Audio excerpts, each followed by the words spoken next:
성경 같이 읽겠습니다. 빌립보서 1장입니다. 빌립보서 1장 12절부터 마지막 절까지입니다. 그러면 제가 먼저 읽겠습니다. 그리고 맨 마지막 절은 한 목소리로 같이 읽겠습니다. 형제 자매 여러분, 내게 일어난 일이 도리어 복음을 전파하는 데에 도움을 준 사실을 여러분이 알아주시기를 바랍니다.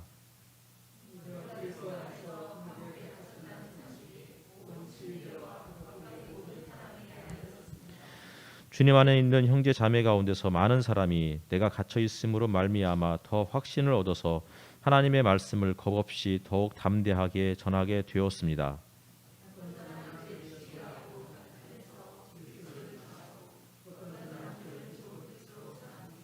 좋은 뜻으로 전하는 사람들은 내가 복음을 변호하기 위하여 세우심을 받았다는 것을 알고서 사랑으로 그리스도를 전하지만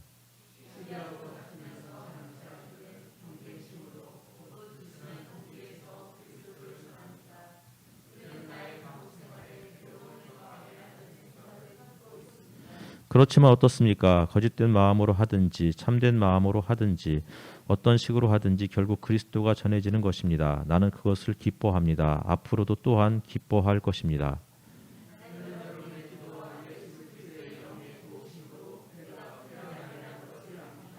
나의 간절한 기대와 희망은 내가 아무 일에도 부끄러움을 당하지 않고 온전히 담대해져서 살든지 죽든지 전과 같이 지금도 내 몸에서 그리스도께서 존귀함을 받으시리라는 것입니다.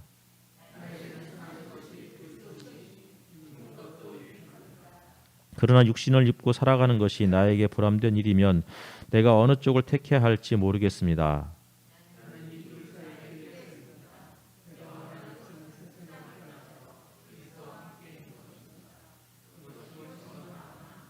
내가 육신으로 남아있는 것이 여러분에게는 더 필요한 것입니다.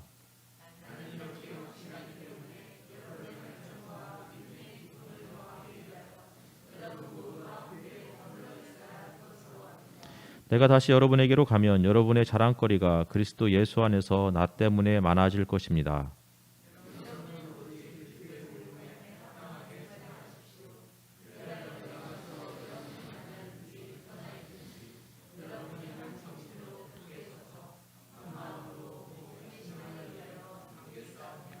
또한 어떤 일에서도 대적하는 자들을 두려워하지 않는다는 소식이 나에게 들려오기를 바랍니다. 이것이 그들에게는 멸망의 징조이고 여러분에게는 구원의 징조입니다. 이것은 하나님께서 하시는 일입니다.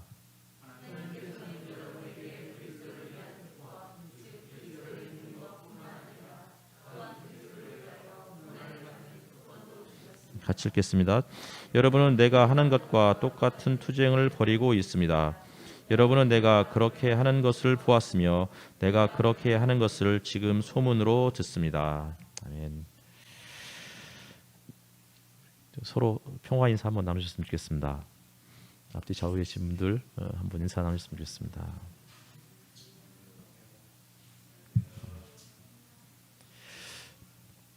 예, 우리 노은혜 자매 어머니께서 유튜브로 함께 듣고 계시다고 이렇게 인사 전해 주셨습니다. 반갑습니다. 예, 많은 분들이 또 걱정해 주시고 또 기도해 주셔서 제가 또 건강한 모습으로 이렇게 또 잘 이 자리에 또 앉게 되었습니다. 2주 만에 복귀입니다.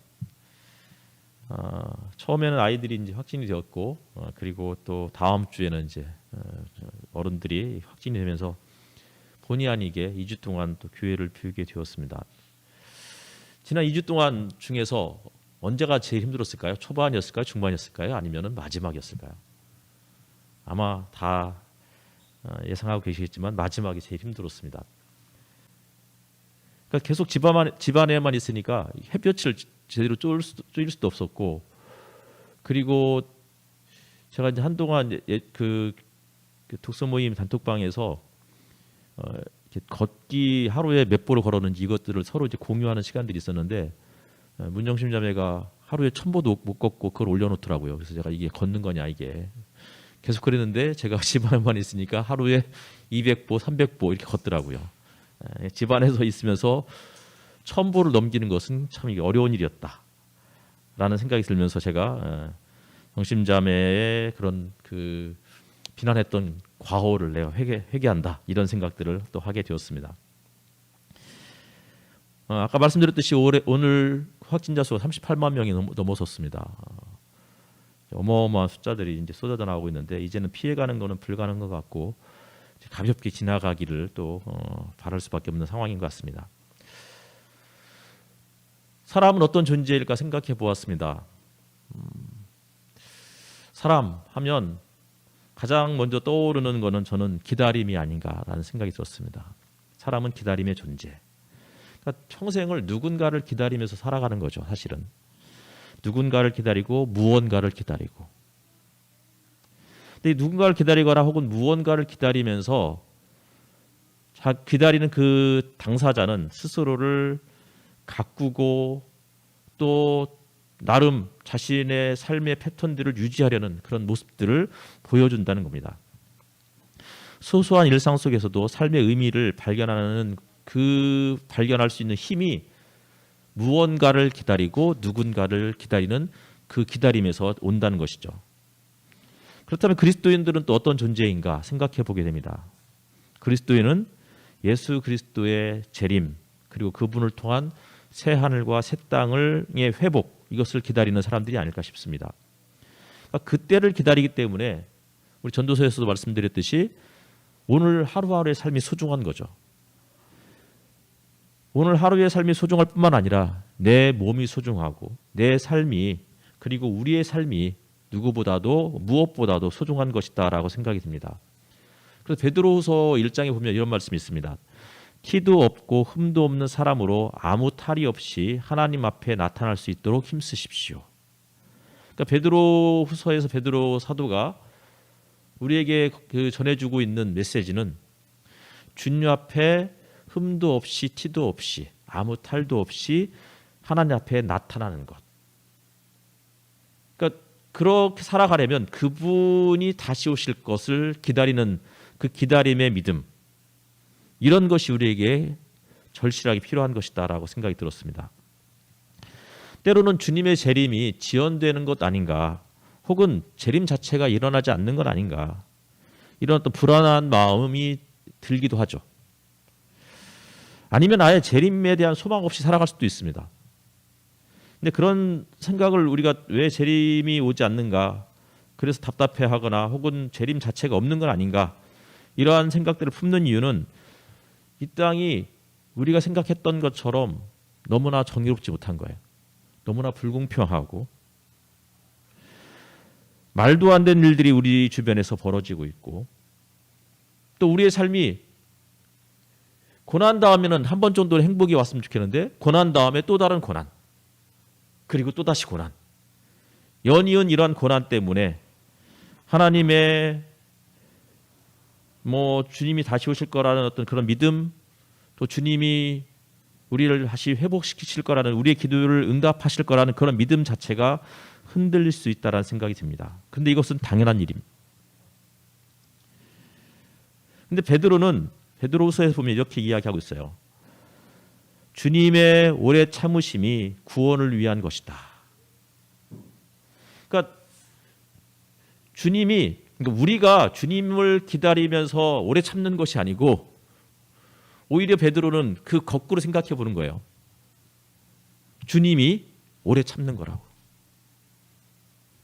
우리의 기도를 주님이 당장 응답해 주시지 않는 것 같지만 또 동시에 주님이 또 오래 참고 기다리시는 거죠. 왜요? 만물을 구원하시기 위해서. 그 만물 안에는 우리도 포함됐겠죠. 기다림은 뭘까요? 기다림은 결국은 만남을 전제로 하는 거예요. 만남이 없으면 사실 기다림은 헛된 거니까요. 만날 것이고 만날 수 있다는 희망이 우리의 기다림을 지루하지 않게 만드는 힘이 된다고 생각이 들어요. 또 기다림은 때로는 기다렸다가 또 못 만날 수도 있는 거잖아요. 근데 설령 만나지 못한다 하더라도 기다림이라는 것은 내가 만나고자 하는 그 당사자 혹은 그 대상 그에 대한 간절함의 표현이면서 또 동시에 그것은 기도다라고 생각이 드는 거예요. 초기 그리스도인들은 주님이라고 고백한 예수께서 속히 오시기를 기도했어요. 그래서 뭐 지난번에 말씀드렸듯이 마라나타 주여 오시옵소서 이렇게 기도하면서 하루를 마무리했고, 주님이 다시 오실 거라는 그 믿음이 요한계시록에는 너무나도 강렬하게 그렇게 묘사되어 있습니다. 그러한 믿음 때문에 그들은 아직 오시지 않은 그분 앞에 엎드렸고, 그리고 그분이 지금 오고 계신다는 생각들을 상상하면서 기다렸어요. 구름을 타고 오신다, 이런 식으로 표현한 거죠. 상상이라는 것은 아직 이루어지지 않은 현실이에요. 그런데 우리가 상상이라는 것을 하나님께서 우리 이 사피엔스에게 주신 이유는 아직 오지 않은 미래를 현재로 앞당길 수 있는 그러한, 그러니까 미리 앞당겨서 맛을 보라는 그러한 것으로 주신 하나님의 선물이 아닐까라는 생각이 들었습니다. 지금 세상이 불의하더라도 정의로운 세상이 곧 올 거라는 믿음. 그분이 지금은 통치하지 않는 것 같지만, 그러나 그분이 언젠가는 직접 하나님께서 예비하신 그 사람이 우리를 통치하실 거라는 믿음. 이러한 것들을 갖고 살아가는 것, 이것이 바로 종말 신앙이 아닐까 싶습니다. 우리가 매 주일마다 성찬 때 하는 고백 있죠. 마지막 때 하는 고백. 사도 바울은 성찬에 대해서 언급하면서 교회가 분열하지 말고 서로를 용서하고 이해하고 사랑하는 조건으로서 무엇을 강조한다고요? 기다림을 강조합니다. 그러면서 고린도전서 11장 말씀을 우리가 함께 읽죠. 그러므로 나의 형제 자매 여러분, 여러분이 먹으려고 모일 때에는 서로 기다리십시오. 우리에게 오래 참으신 하나님, 우리도 형제 자매를 향해 오래 참고 기다리는 성품을 갖게 하소서. 아멘 하고 우리가 성찬에 참여하게 됩니다. 그러니까 종말 신앙이 기다림의 신앙이라고 하면 이것은 주님의 다시 오심을 기다리는 신앙일 뿐만 아니라 사실은 우리 주변에 있는 사람들을 향한 기다림의 마음도 포함되어 있는 거예요. 형제 자매를 기다리는 마음, 내가 사랑하는 사람들이 언젠가 변화되고 우리의 기도가 언젠가 응답될 거라는 그 기다림, 그 믿음, 이런 것들이 있기 때문에 조급하지 않고 서두르지 않고 인위적으로 혹은 내 힘으로 현실을 내 우격다짐으로 바꾸려 하지 않고 차분하게 기다릴 수 있는 이러한 태도로 연결될 수 있는 것이 기다림의 신앙이 아닐까, 종말의 신앙이 아닐까. 그러니까 종말 신앙의 유익이 그런 것이 아닐까라는 생각이 드는 거예요. 꽤 오래전에 읽고서 제 블로그에 썼던 시 한 편이 있더라고요. 제 시는 아니고 김용일 시인의 기다림이라는 시예요. 제가 그거를 일부 읽어드리면, 한 사람을 기다린다는 것은 삶의 길 가운데서도 가장 어두운 길을 걸어가고 있는 것입니다. 그러니까 누군가를 기다리는 건 삶의 어두운 길 중에 가장 어두운 길을 걸어가는 거라는 거예요. 그러니까 기다리는 것은 사실은 막막한 거예요. 정말 기다렸는데 몇 월 며칠 몇 시까지 이게 이루어질 것이다라면 누구도 다 기다릴 수 있는데, 그런데 막연한 기다림이잖아요. 그렇기 때문에 이게 가장 어두운 길을 걸어가고 있는 것이고 가장 답답하고 고통스러운 현실을 우리가 살아가고 있는 거예요. 김영일 시인이 또 이렇게 이야기하죠. 그대를 사랑한 내 잘못인지 운명의 장난인지 난 요즘 허수아비가 되어버린 것 같습니다. 그대를 기다린다는 것은 내 운명의 또 다른 길을 걷고 있는 것입니다. 바다의 출렁임에 내 마음 출렁이며 그대에게 주고픈 편지 손에 들고 갈매기에게 조그만하게 말합니다. 가고 싶다고 그대에게. 하지만 너무 멀리 있는 그대에게는 나의 마음이 닿지를 않나 봅니다. 기다림의 그 애절함이 잘 이렇게 묻어있는 시인 것 같아요. 갈매기에게라도 내 마음, 내 속마음을 좀 조그만하게 이야기해서 그 갈매기가 좀 전달해 줬으면 좋겠는데 전달이 안 되는 거죠. 너무 멀리 있는 그대에게는 나의 마음이 닿지를 않나 봅니다. 사랑하는 누군가를 기다리는 일은 삶의 그 길 중에서 가장 어려운 길을 걷는 것이다. 이 표현에 저는 100% 공감하고 있습니다. 언제쯤 그 기다림이 끝날까요? 물론 뭐 주님 앞에 서는 그날 우리가 죽음에 딱 직면했을 때 그게 끝나겠죠. 근데 우리가 원하는 것은 그런 건 아니잖아요. 그래도 내 삶 가운데서 그래도 가급적 빨리 내가 그나마 젊었을 때, 그나마 건강할 때 이런 기다림의 그 같은 일들이 실현이 되고 기도가 응답이 되는 일들을 우리는 기다리는 거잖아요. 기대하는 거잖아요. 그렇기 때문에 기다림은 정말 힘든 일인 거예요. 그러나 또 한편으로는 그 기다림은 희망이기도 하죠. 왜요? 너무나도 고달하고 고달프고 힘에 겨운데 기다림조차 없다 그러면 사실은 너무 힘들 것 같아요. 그래서 절망적인 상황에서 기다리는 것이고 기다린다는 것은 희망을 품는 일이에요. 기다림이 없는 삶은 무의미하고 희망이 없다는 뜻이고 절망한다는 거죠. 그래서 그 용혜원 시인이 뭐 이런 기다림이라는 또 시에서 이렇게 표현하고 있어요. 기다림은 고통, 멋, 그리움이지 않는가. 기다림은 생명, 희망이지. 고통스럽고 그런데 또 한편으로는 그게 또 멋인 거야. 그러니까 너무 힘든데 우리에게 가오를 유지할 수 있는 비결, 그것은 어쩌면 기다림인 거예요. 그게 우리를 살게 하는 힘이고 생명을 주는 거죠. 기다림을 이렇게 장황하게 설명하는 이유는 빌립보서를 이야기하기 위해서였습니다. 빌립보서는 감옥에 갇혀 있을 때 쓴 바울의 편지였죠. 그가 이제 2차 전도 여행을 떠나는데 2차 전도 여행에서 이제 그 소아시아에 있을 때에 꿈에 마게도니아 사람이 나타나서는 이리로 건너와서 우리를 도와달라. 그 손짓을 보고 바울이 자신의 선교 그 진로를 급격하게 선회를 하게 됩니다. 2차 전도여행에서 들른 이 빌립보 지역은 결국은 그곳에서 바울이 루디아 그리고 빌립보 간수, 감옥의 간수 그들을 중심으로 해서 아마 교회가 세워졌을 거예요.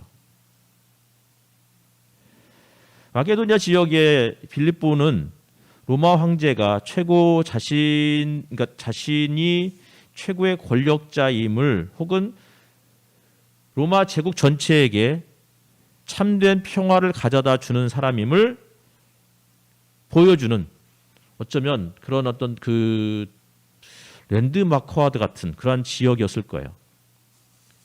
그렇기 때문에 이 빌립보 지역은 황제 숭배가 아주 유행하는 그런 곳이었다라고 알려지고 있어요.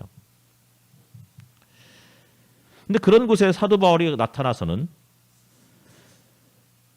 황제가 아니고 로마의 황제가 아니고 이 땅에 진정한 평화를 가져다 줄 수 있는 그리고 우리의 참된 주인이시며 우리를 진정으로 구원할 수 있는 유일한 분은 예수 그리스도이다라고 지금 그렇게 선포하고 있는 거죠.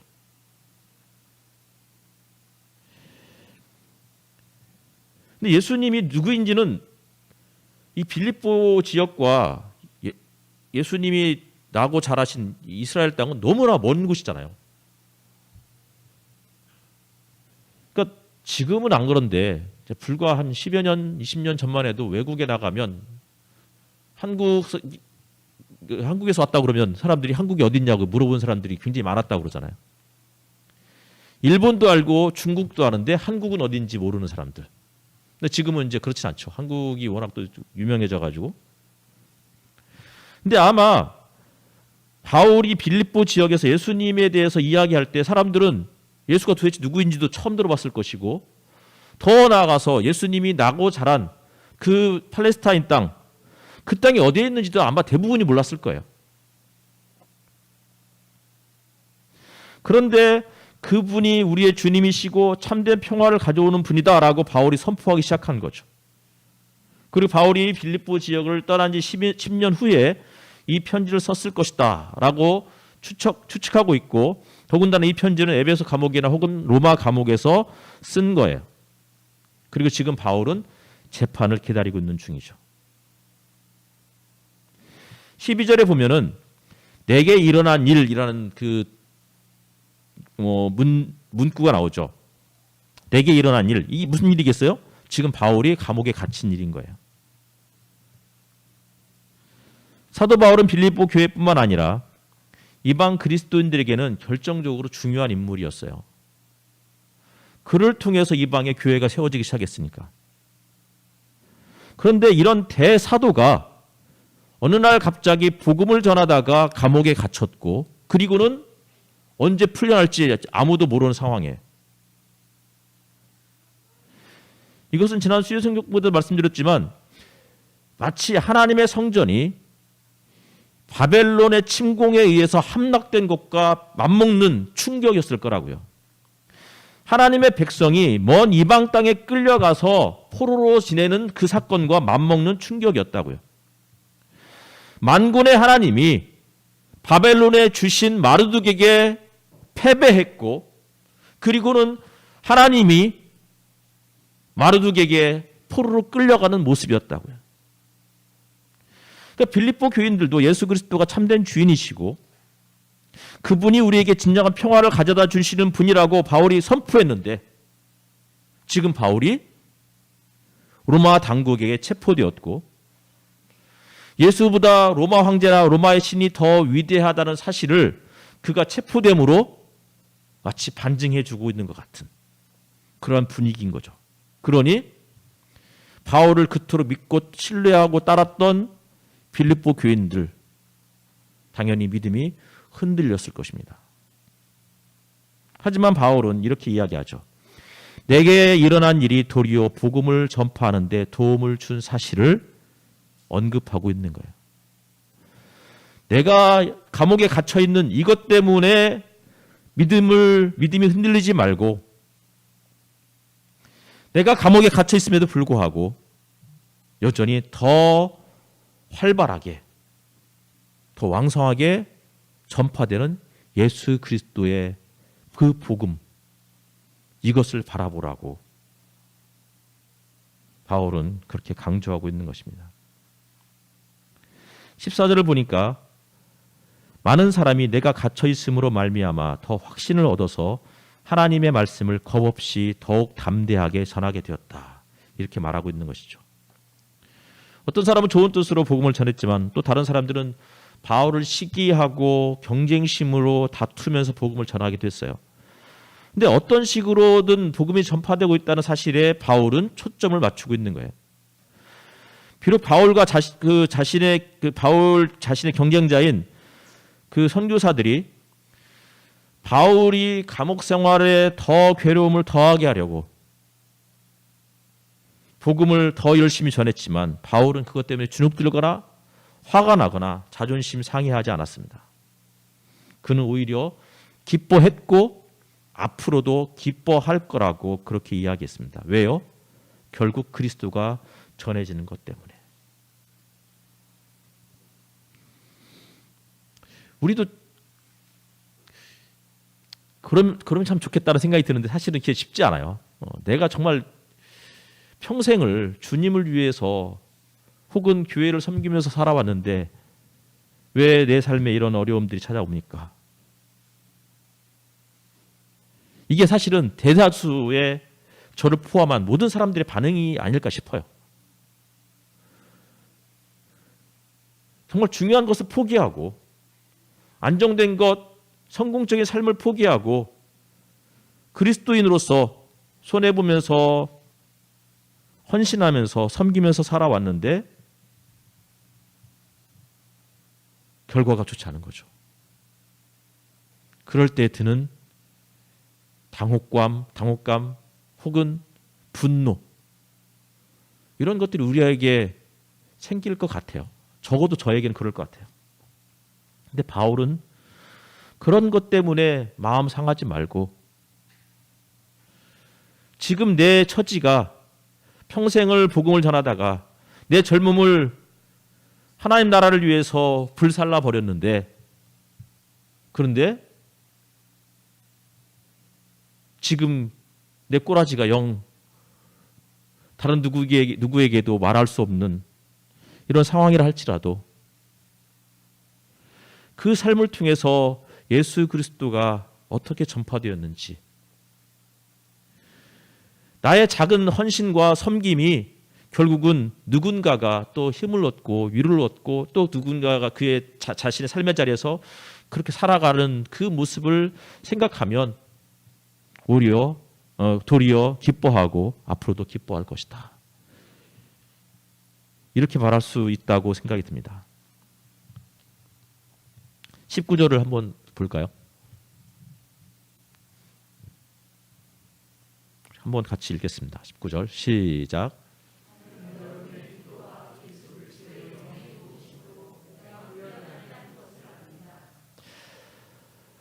자신이 풀려나리라는 그런 믿음이 바울이 있었던 것 같아요. 믿음 정도가 아니고 알고 있다라고 그렇게 이야기하고 있어요. 근데 정말 바울이 풀려났을까요? 바울이 나는 석방될 거야 라는 사실을 알고 있다고 아주 단호하게 이야기하고 있지만, 이게 확신의 표현인지 믿음의 표현인지 혹은 소망인지 잘 모르겠어요. 왜냐하면 만약에 바울이 이 편지를 쓰고 얼마 뒤에 거기서 죽었을 수도 있는 거거든요.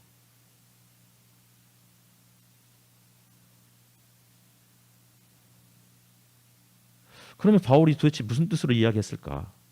석방에 대한 확신 정도가 아니고 이거는 확실한 사실이라고 그렇게 이야기하고 있는 것 같았는데, 그곳에서 풀려나지 못했고 어느 순간 최후를 맞이했을 수도 있다라는 사실을 생각해 보면 자신이 풀려나리라는 것을 알고 있다, 이 말이 굉장히 좀 무색해지는 게 아닌가? 만약에 바울이 로마 감옥에서 이 편지를 썼다고 보는 학자들에 따르면 아마 이 편지를 쓰고 난 어느 시점에서 바울은 사형 언도를 받았을 거예요. 그리고 생을 마감했겠죠.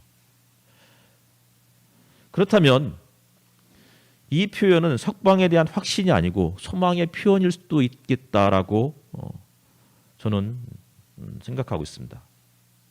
그렇다면 다음 구절이 더 확실하게 이해가 될 것 같아요. 나의 간절한 기대와 희망은 내가 아무 일에도 부끄러움을 당하지 않고 온전히 담대해져서 살든지 죽든지 전과 같이 지금도 내 몸에서 그리스도께서 존귀함을 받으시리라는 것입니다. 바울의 간절한 기대와 희망, 그것은 감옥에서 풀려나는 것이 아니었던 것이죠. 그는 자신의 감옥 생활이 언제 끝날지 몰랐을 것 같아요. 예상보다 길어졌고 어쩌면 감옥에서 아예 잊혀지는 존재가 될 수도 있다라는 생각 때문에 마음이 불안했을지도 모르겠습니다.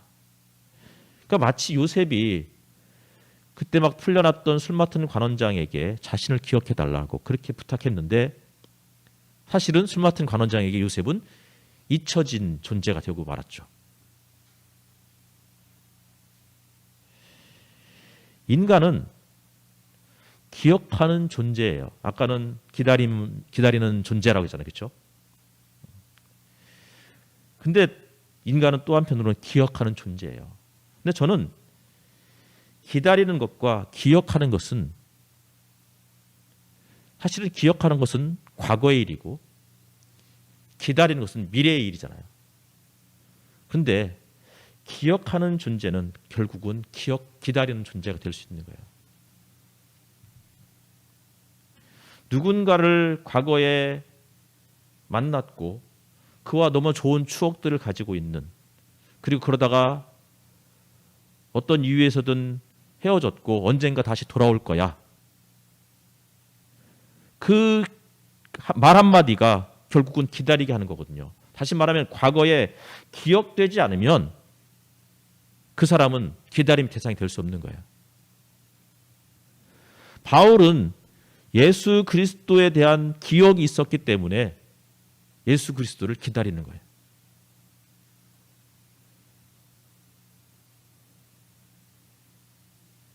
전도서를 말할 때 죽음을 기억하고 창조주를 기억하라. 이것이 전도서의 핵심 중에 하나라고 말씀드렸어요. 지금 바울은 자신이 잊혀지고 있는 존재가 아닐까 불안하고 걱정하고 있었을지도 모르겠습니다. 이러다가 감옥에서 쓸쓸히 생을 마감해야 하는 건 아닌가. 사람은 언젠가 생을 다 마감하게 돼 있어요. 그게 감옥이든 혹은 집이든 요양원이든 어디서든. 그런데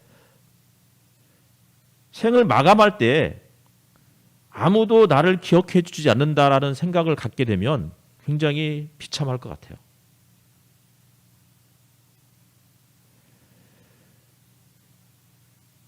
이러다가 감옥에서 쓸쓸히 생을 마감할까? 아무도 내가 죽어가고 있는데, 내가 죽었는데도 그 누구도 내가 죽었는지 살았는지 알지도 못하고 기억하지도 못한다면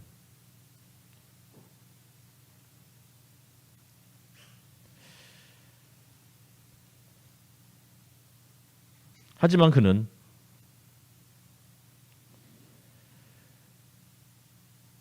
그렇게 우리가 생각했던 것처럼 비참해하거나 그렇게 불안해하지 않았던 것 같습니다. 왜요? 다음 구절을 보겠습니다. 19절 먼저 보겠습니다. 19절. 네. 나는 여러분의 기도와 예수 그리스도의 영의 도우심으로. 무슨 얘기예요? 바울이 자기가 풀려날 것을 안다고 말하는 것은 자기가 좋은 변호사를 썼기 때문에 혹은 판사를 매수했기 때문이 아니고 여러분의 기도, 이것 때문에 자기가 풀려날 것을 안다고 그렇게 고백하고 있는 거라고요. 근데 말씀드렸듯이 풀려났는지는 잘 모르겠어요. 근데 저는 바울이 그러면은 착각했나? 바울의 그 확신이 잘못되었나? 이게 중요한 게 아니고 바울이 이렇게 고백하는 것은 여러분의 기도. 이게 저는 바울이 그렇게 말할 수 있었던 힘이라고 생각이 드는 거예요. 아무도 나를 기억해 주지 않는 줄 알았는데 누군가가, 아니 그 누군가도 아니에요. 빌립보 교인들이 본인이 10여 년 전에 찾아가서 헌신적으로 돌보고 개척했고 세웠던 그 교회 성도들이 10년이 지난 지금에도 자신을 기도를 통해서 기억해주고 기도를 통해서 하나가 되었다는 이 사실이 바울을 감옥에 있지만 감옥으로부터 그 누구도 그 어떤 것도 바울을 가둘 수 없는 존재가 되게 만들고 있다라는 생각을 하게 되는 것이죠. 여러분의 기도와 예수 그리스도의 영의 도우심으로 해. 그리스도의 영 뭐예요? 자유케 하는 영이잖아요. 그러니까 안 풀려났으면 좋겠지만 안 풀려나도 바울이 자기는 수인이다. 감옥에 갇혀 있다. 나는 자유가 없어. 이렇게 말하는 게 아니고 나는 그 속에서도 이제는 자유한 자다. 라고 그렇게 이야기하는 것 같이 느껴지는 거죠. 기도가 뭘까요? 4절을 보면 기도할 때마다 이렇게 돼 있어요. 내가 기도할 때마다. 근데 3절을 보면 뭐라고 돼 있어요? 내가 생각할 때마다. 병렬 구조라고요. 기도할 때마다와 생각할 때마다. 다시 말하면 기도한다는 것은 누군가를 생각한다는 거예요. 자꾸 이게 너무 뿌여져가지고 앞이 잠깐만요. 안경 한번 닦겠습니다. 죄송합니다.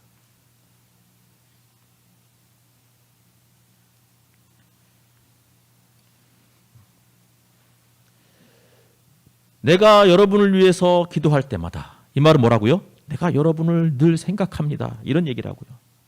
누군가를 생각한다는 것은 내가 그를 위해서 기도하고 있다는 거예요. 빌립보 교회 성도들에게 바울은 따라서 기억되는 존재였어요.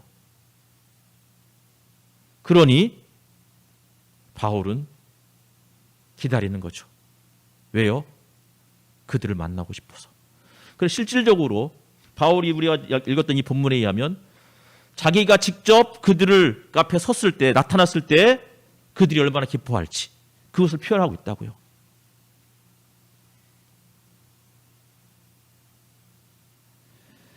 비록 로마 당국으로부터 잊혀지는 존재가 되고 있는지는 모르겠지만 바울은 자신을 사랑하는 사람들의 기도 속에서 기억되고 있고 생각되고 있는 존재였습니다. 그리고 그 속에서 그리스도의 영의 도우심도 느낄 수 있는 거라고요.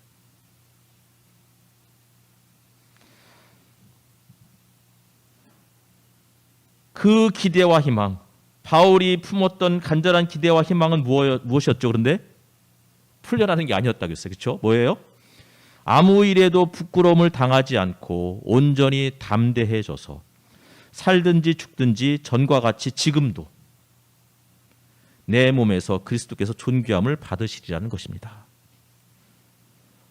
기억되는 것은 과거의 일이고 기다리는 것은 미래의 일이라면 전과 같이 지금도 그리고 앞으로도 내 몸에서 그리스도께서 존귀함을 받으시리라는 사실, 그 믿음인 거죠. 마치 다니엘서에서 다니엘의 세 친구 사드락, 메삭, 아벳느고가 풀무불에 던져지기 직전에 했던 고백이잖아요. 풀무불 가운데서도 하나님이 능히 자신들을 구원해내실 거라는 믿음, 이렇게 고백했어요. 그런데 그 다음 구절이 뭐였어요? 우리가 그 너무나도 노래를 통해서도 잘 알고 있는 그리 아니하실지라도잖아요. 그리 아니하실지라도 왕이여 우리가 왕의 신들을 섬기지도 아니하고 왕이 세우신 금신상에게 절하지도 아니할 줄을 아옵소서. 그리고 이 세 사람은 풀무불에 던져졌으나 결국은 살아났죠. 하지만 이 사람들은 살아났는지 모르지만 그 이후에 수많은 믿음의 사람들은 풀무불에 던져져서 다 불쏘시개로 사라져버렸어요. 하지만 그들은 다니엘의 세 친구의 고백과 같은 고백을 했다고요. 그리 아니하실지라도 나는 절대로 우상에게 금신상에게 절하지 않을 것을 아시옵소서. 지금은 내가 감옥에 갇혀 있고 그러나 언젠가는 아니 조만간에는 이 감옥으로부터 풀려날 것을 알지만 그러나 그것이 중요한 것이 그것보다 훨씬 더 중요한 일은 무엇이냐면 내 몸에서 그리스도가 존귀히 되는 것이라고. 그러니 21절인 거예요. 나에게 사는 것이 그리스도이시니 죽는 것도 유익합니다.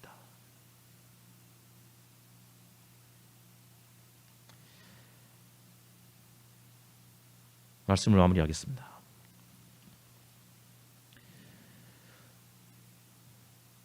그리스도인의 믿음은 결국은 종말 신앙에서 시작이 되고 그렇게 완성이 된다라고 생각이 듭니다. 이 종말 신앙은 막연하고 혹은 너무나도 말도 안 되는 그런 믿음이 아니고 그분이 다시 오실 거라는 그 믿음이 결국은 우리를 순간순간의 아픔과 고난과 힘든 상황 속에서도 살게 하는 어마어마한 힘이 된다는 사실 때문에 종말신앙이 중요하다는 것입니다. 그런데 그러면 그 종말신앙이 어디서 오느냐? 그것은 기억에서 오는 것입니다. 내가 평소에 그분과 함께 누렸던 은혜, 기도하고 찬양하고 예배하고 말씀을 묵상하면서 작지만 내 주변 사람들에게 보여주었던 사랑의 실천, 그 속에서 누리는 기쁨, 그 기억이 결국은 우리에게 그분을 기다리게 하는 그 믿음이 되게 하고, 더 나아가서 그분을 기다리는 그 믿음이 때로는 우리의 현실이 지금 결국은 나아지지 않는 것 같이 느껴진다 할지라도, 결국 그러다가 감옥에서 생을 마감한다 할지라도 나의 그 삶이, 과거의 삶도 지금의 감옥에 갇혀 있는 이 삶도 결국은 그리스도가 널리 전파되는 그 사실 하나만으로 감사하고 기뻐할 수 있는 그 원동력이 된다고 생각이 듭니다. 현실이 아니고, 나의 현실이 아니고 주님의 현실을 바라보면서 살아가는 저와 여러분이 되었으면 좋겠습니다. 기도하겠습니다.